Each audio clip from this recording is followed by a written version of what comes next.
Whoa, time for guest hosts. Whoa, it's time for guest hosts. Whoa, love the guest hosts. I just want a guest host. It's episode 9 of Guest Host Raw, the show where I review all the episodes of the guest host era of Monday Night Raw. Well, folks, SummerSlam 09 is officially in the rear view mirror. And on the Raw side of things, at least, not much has changed. DX reunited and maintained the status quo by beating Legacy. And then, meanwhile, Randy Orton used his cunning to once again retain the WWE Championship against John Cena. If you want to know more about what happened at the SummerSlam, you can go to my Patreon page. It's patreon.com/wrestlingwithwregret. A day before this video dropped, Mr. Ooh La La and I did a live watch-along and reaction to SummerSlam 09. You can get all our thoughts about that as the show went on, and we had some lovely fan interaction as well. But even if you missed SummerSlam 2009, don't worry, because it doesn't play too much into this week's episode of Raw from August 24th, 2009 at the Thomas and Mack Center in Las Vegas, Paradise, Nevada. And this week's guest host is the boxing great, the undefeated Floyd Money Mayweather. Yeah, he's going to be here. He's from Las Vegas. He's going to be here any minute now. Oh, don't worry. We'll get to him soon enough. But first we get a recap of what happened in the WWE title match at SummerSlam, where a fan ran in during that matchup and caused a bunch of chaos and confusion. Randy Orton was able to capitalize on that and retain the title that way. We then go to the promo zone, where we see Randy Orton there with the Legacy and this new fan. Hey, what's better than 3 guys who talk like Randy Orton? How about 4 of them? So Orton explains the controversy about what happened, how a fan ran in, and then Orton's like, but it wasn't just a fan, was it, Ted? And Ted goes, no, Randy, it was my brother, Brett DiBiase.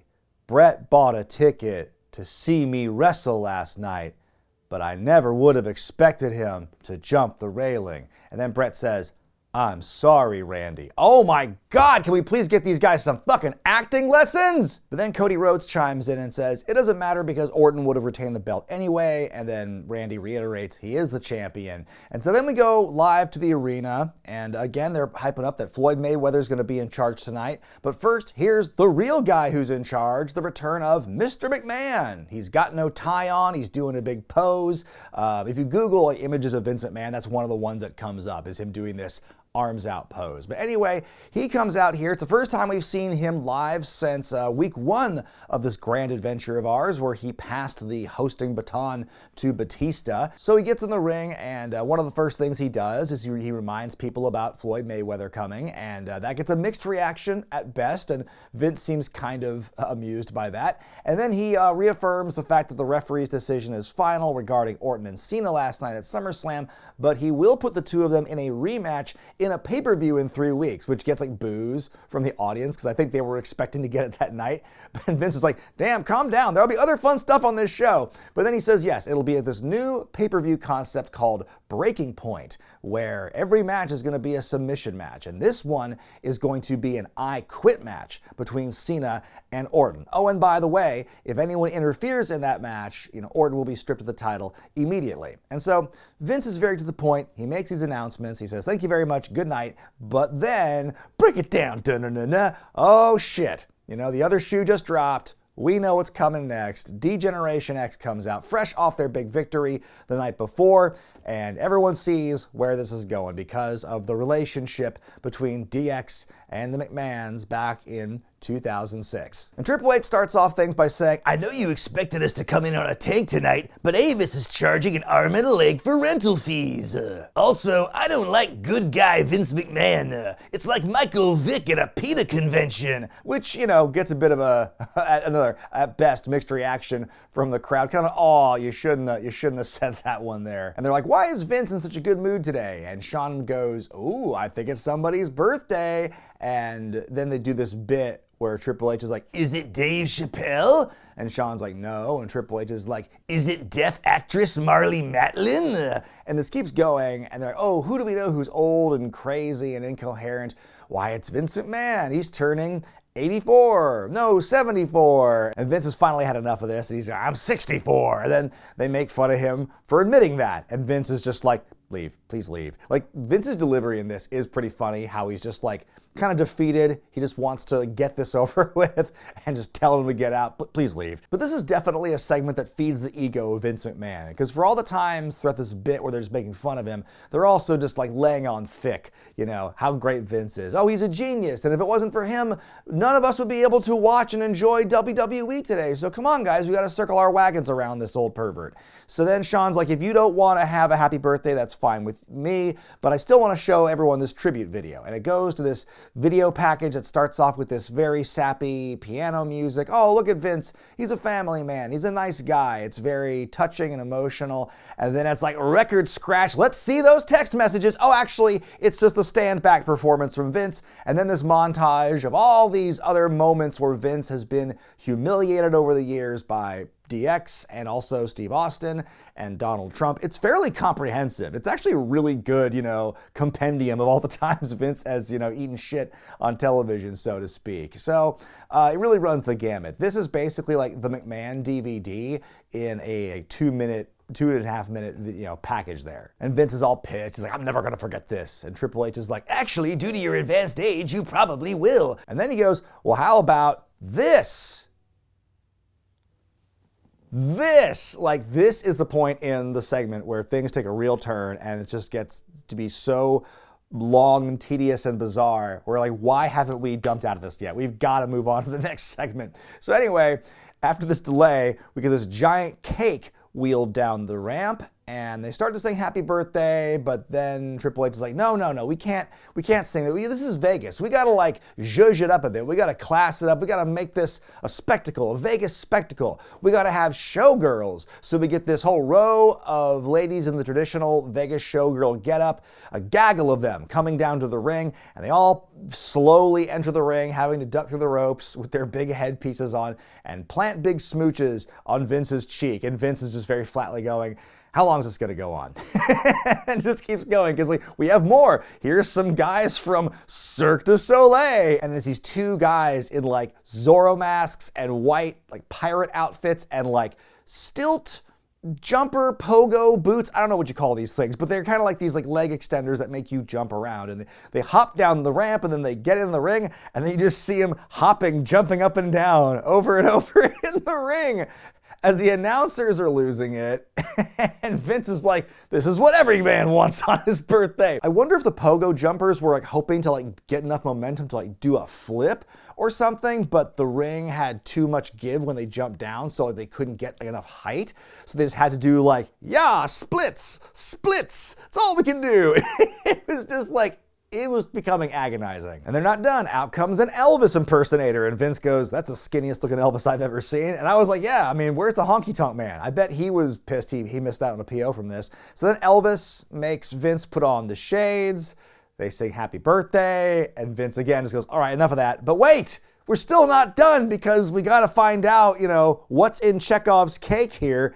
Who pops out of it? None other than Big Dick Johnson. That's Chris DeJoseph, one of the writers from WWE, who was an occasional punchline all too often during this time as the fat, oily, naked guy, which TNA then so cleverly parodied with the fat, naked, oily guy. And Cole and Lawler are just in a laugh riot over this now. This has completely pushed them over the edge for some reason. But no, Vince like takes Big Dick Johnson and says, get the fuck out to Lucha Underground. Get out of here.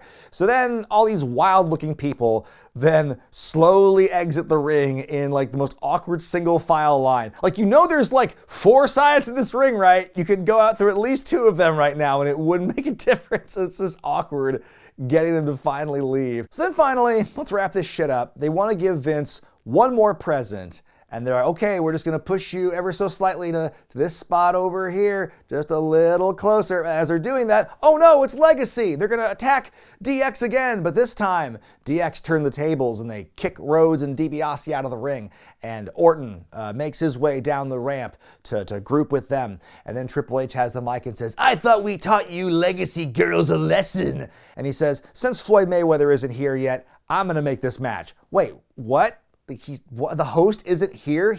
We are here before the host, who's supposed to host. Us? Like, okay, so Floyd Mayweather's not here yet. So Triple H makes the match. It's gonna be the Legacy versus D-Generation X and our tag team partner, Mr. McMahon. Like, oh, what? And then Vince just goes, and it's gonna be no disqualification. And that's how the segment ends. 26 minutes this lasted, from the top of the show to the final playing of the DX theme, is how long this incredibly self-indulgent segment went. I was flabbergasted by this.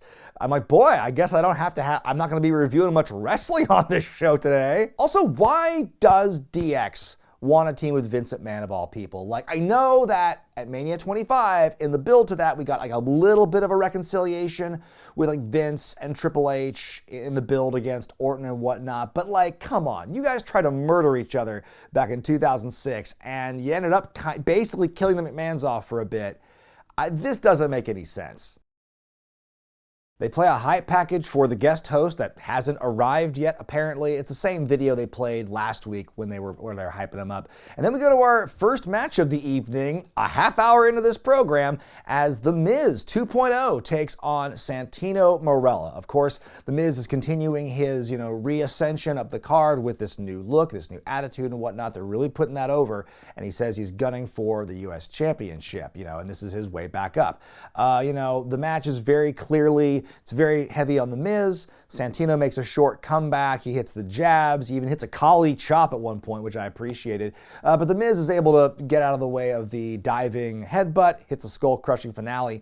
Easy peasy win for The Miz here. And then after the bell, he grabs the mic and he says, I'm one step closer to fighting Kofi Kingston and beating him for the U.S. title, because I'm The Miz and I'm awesome. And yeah, it was a short and sweet opening matchup. I guess you had to have a little bit of wrestling in here after all that talky talk and singing and dancing and jumping you had in the previous matchup. Let's get back to basics and have some real wrestling, some real WWF squash matches. Did you know over 1 million more people watched Raw last week than Monday Night Football?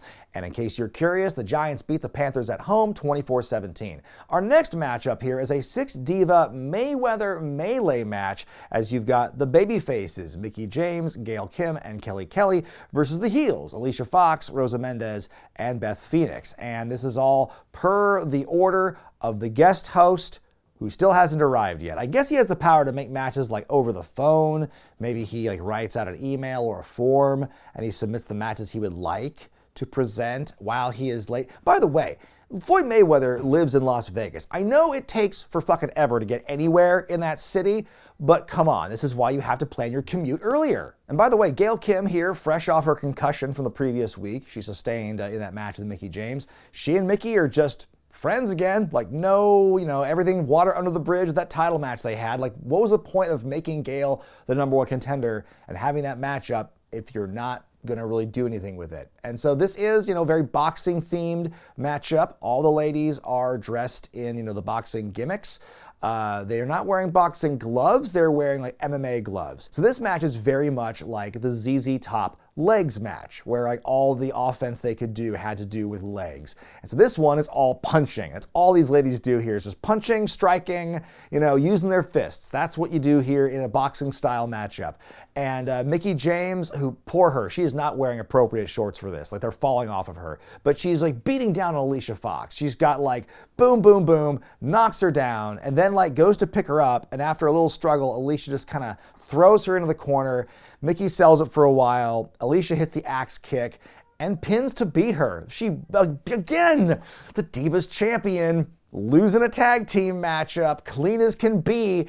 What the fuck is that about? And no disrespect to Alicia Fox, but if you look at the depth chart, the pecking order of that trio of ladies that they were fighting, why not Beth Phoenix? Alicia Fox seems so out of nowhere.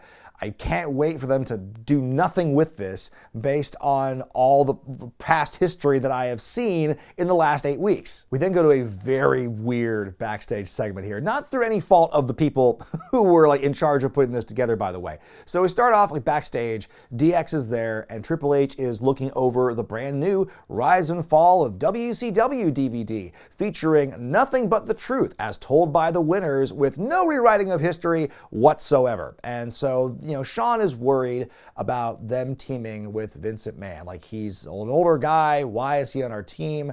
Can we get him in the right mood for this? And suddenly, as they're talking, it sounds like there's some, like, I don't know, there's some pressure washer, some air pump, or a fan, an air conditioning unit, something with a giant fan and a motor is suddenly starting to blast just off camera.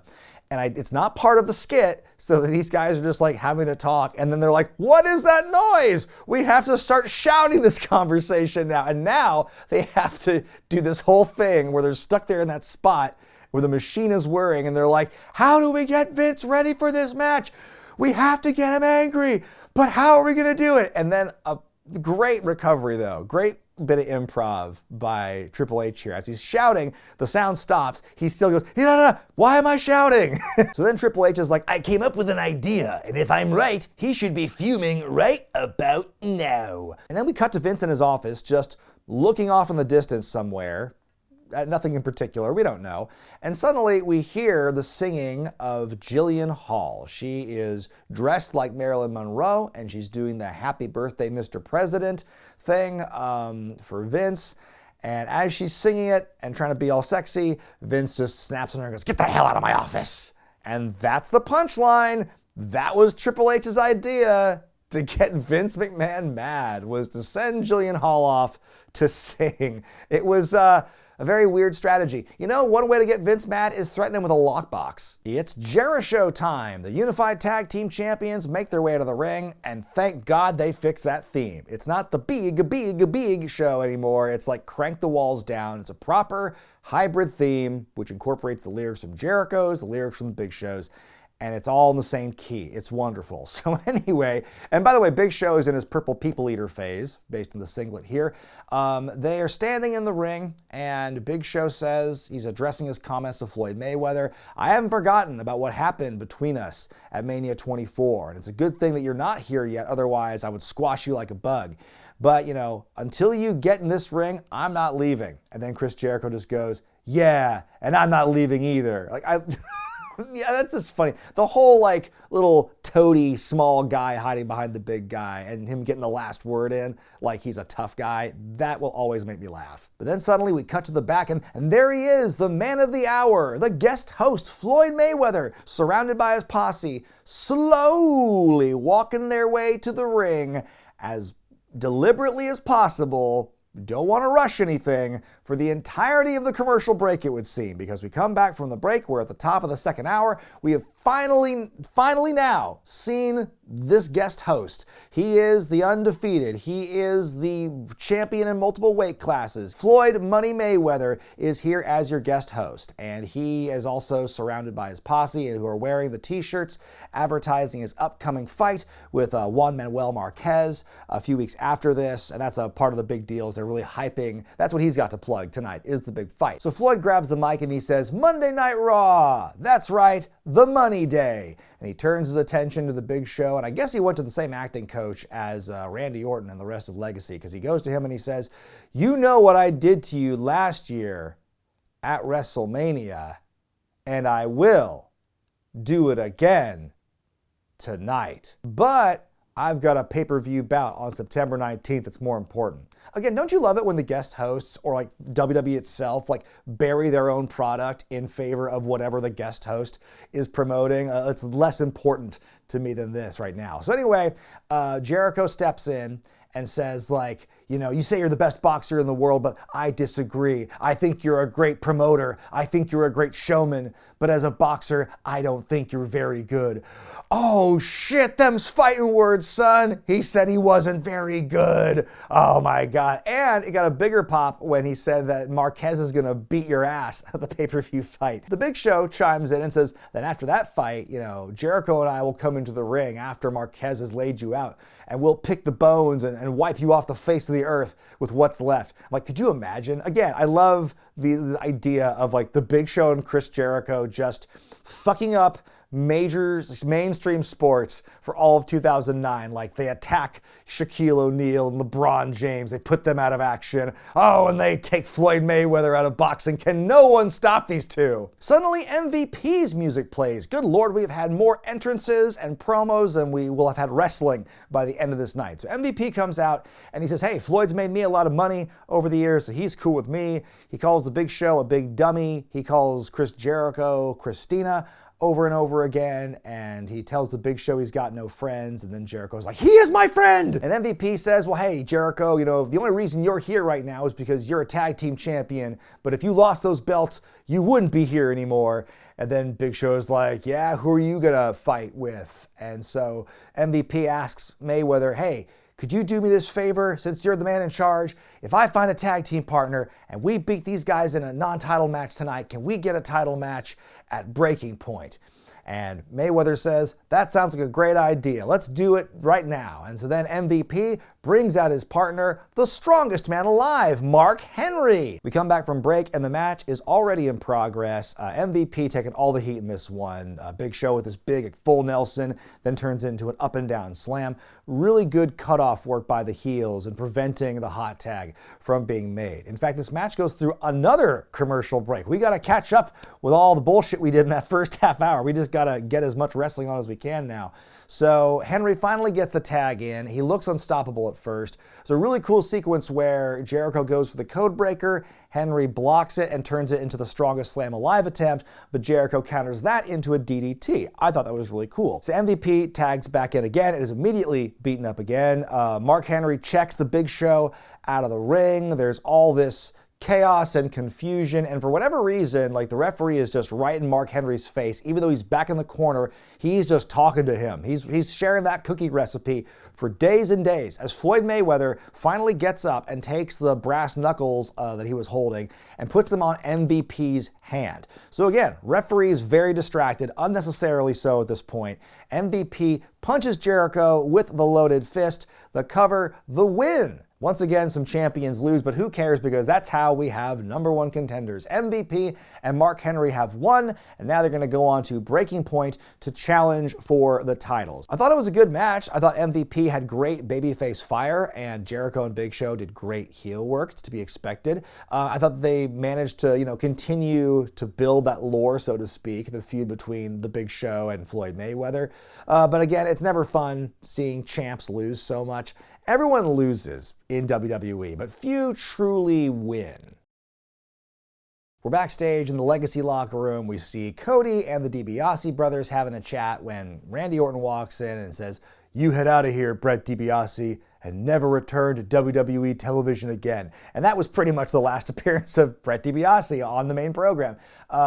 Brett would soon get a knee injury that slowed down whatever plans they had for him in the Legacy, never appeared on main roster television again, and continued to have problems with his knee after this. So whatever idea they had for Brett here never comes to fruition, so you can forget all about him. So it's all about the Legacy here, the Legacy proper, plotting on what they're going to do with McMahon and DX. And Orton says, I'm going to do what I should have done months ago. This time when I punt McMahon in the skull, like he's never coming back, and he's never going to make another match like that I Quit match again. Seems to be one of Orton's favorite things to do during this time period is just conspire backstage with his guys about annihilating either the guest host or some McMahon.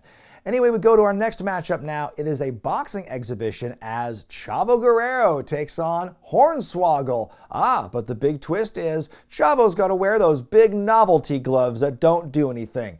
For fuck's sake, every guest host this show has had in the last 9 weeks are officially the dumbest and the least funny and the least original matchmakers of all time. They can't all be this interested in Chavo Guerrero versus Hornswoggle. This cannot be the most funny fucking thing they could come up with as the guest host of Raw. So Hornswoggle is actually outboxing Chavo, but he's had enough of this. He takes the big gloves off, body slams Hornswoggle, gets disqualified. It's Mania 2 all over again.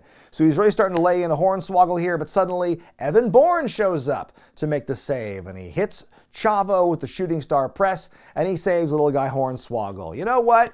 I'm just glad that I think this is leading to Chavo wrestling somebody in an actual match. They show us a big recap of the SummerSlam weekend PR fest they had, and then we see backstage in Vince McMahon's dressing room, Floyd Mayweather's his sparring partner. That's nice of him. That's nice of the host to be helping out Vince McMahon like that. And then Vince is like, all right, Vince McMahon versus Muhammad Ali. Both of us in our primes. Who would win? And Floyd goes, oh, you would win because you have more money. What is this fucking fantasy camp week that Vince McMahon is in? Okay, it's your birthday. You get the big birthday treat. You're going to be boxing with Floyd Mayweather. He's going to say you'd beat Muhammad Ali. But then in walks Carlito wearing a shirt for Monday Night Raw. Not even his own merch. He's just wearing the shirt for the show he's on. And he tells Floyd, you're a terrible guest host. You should have booked a rematch with me against Kofi Kingston for the U.S. title. But then in walks DX, and they're like, hey, are you ready, Vin Man? The match is coming up next. And Vince goes, oh, I'm busy in a minute. And then Triple H goes, well, that gives me more time to get busy with your daughter. So then it's like, oh, he said that. Oh, I can't believe it. And Mayweather just puts like his training glove up near Carlito's face. And Vince just punches Carlito in the face and knocks Carlito out. Like, what the fuck? He didn't do anything. So Vince is just like, I'm going to punch at whatever I see that's red, even though I'm mad at Triple H for saying that. And so then the DX leaves. Vince goes back to sparring with Floyd Mayweather. Carlito's knocked unconscious on the couch. That fucking sucked. In your main event, the Legacy take on D-Generation X and Mr. McMahon, the oddest trio you will ever see. And the match is no DQ, which means Vince, the birthday boy, will get to throw all the delicious potatoes he wants. So the match begins, and DX start off really strong, throwing Legacy out of the ring. We come back from commercial. Triple H fights out of a chin lock. We get this double down hot tag to HBK. He's all over the place, but before he can do sweet chin music, he's laid out with a bulldog by Cody. So then he takes the heat. Orton is really working the chin lock here, but Shawn's able to fight out of it. He tags back in Triple H, and he goes on a nice run. Vince wants to tag in, but Triple H wants to give him a birthday gift, a pedigree to Cody. So Vince is going to go for the cover, but Orton breaks it up. He wants to give Vince the punski, but then Shawn Michaels makes the save to a big pop. Orton powders and he goes up the ramp, but suddenly John Cena's music plays. We haven't seen this guy all night. The former and current #1 contender throws Orton back into the ring. Orton gets hit with the sweet chin music and walks right into an AA from Cena. And then, of course, that gives Vince, the birthday boy, the chance to walk right in there, cover Randy Orton, and get the 3 count. Wow, the WWE champion sure loses a lot. And then you've got DX and McMahon and John Cena all doing the big arms thing as we go off the air.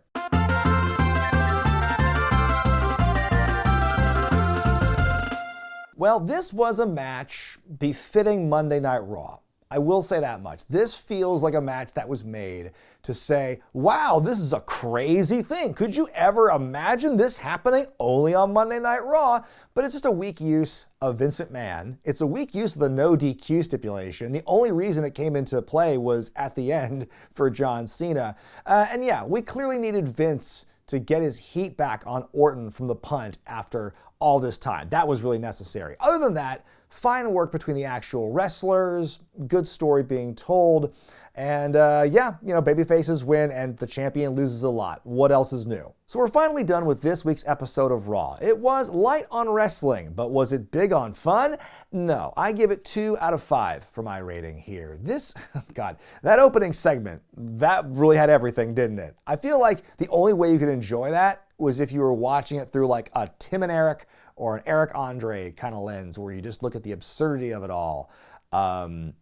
Just turn your brain off. Because besides that, it was the worst. If they had cut that down by like 15 minutes, it would have been a much stronger segment. As far as everything else in the show, there wasn't room for much else because how big and bloated that opening bit was. So there were some things that built toward like the next pay-per-view that I liked, but there were also some booking decisions that had me scratching my head. I will rant about it every time until it stops about how often champions lose on television like this. But let's talk about the host as well. Let's talk about Floyd Mayweather. Now, if he really was late to the show by an hour, I wouldn't have mentioned that on the air.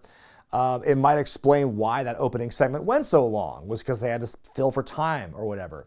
But if he wasn't late and you still had that incredibly self-indulgent opening bit, and this was just a plot device to help build intrigue for the second hour when he'd show up, I would have used a better plot device. I wouldn't have even mentioned that he was like on his way or like not there yet, because it made everything that happened in that first hour like so weird. Like, how is he making these matches? Why? How is any of this going on without him under his watch? I just did not understand that. My pick for the best match of the show probably has to be the main event between the Legacy and DX and McMahon. It was certainly the most interesting booking of the show, for all the good and the bad that it had. My pick for the worst match has to be the Mayweather Melee, just because, again, I disagree with the booking, and also that whole punching only motif made it very one-dimensional and not room for much else in the match. As far as the all-time guest host rankings, 9 weeks in, Floyd Mayweather, you know, he may be a great boxer, but he ain't no good host. I'm going to put him number 8 on this list, just between Jeremy Piven and Ken Jeong and ZZ Top. You know, he wasn't very interesting. Jeremy Piven, you know, he said Summerfest, but at least he was funny in other places. You know, Floyd Mayweather didn't even have that. But what did you think about this episode of Raw, and how about Floyd Mayweather as the host? Let me know in the comments section. And folks, next episode of Raw, they did not plug it in this airing of the show, but we know for reals next time, it is not an aberration, I'm not getting this wrong. Next time, the American Dream, Dusty Rhodes, will be the special guest host for Monday Night Raw. And again, folks, if you haven't checked out the Patreon page and my live watch-along and reaction to SummerSlam 09, along with all the great perks associated with being a backer, go check that out ASAP. I'm Brian Zane, and I'll see you next time here on Guest Host Raw.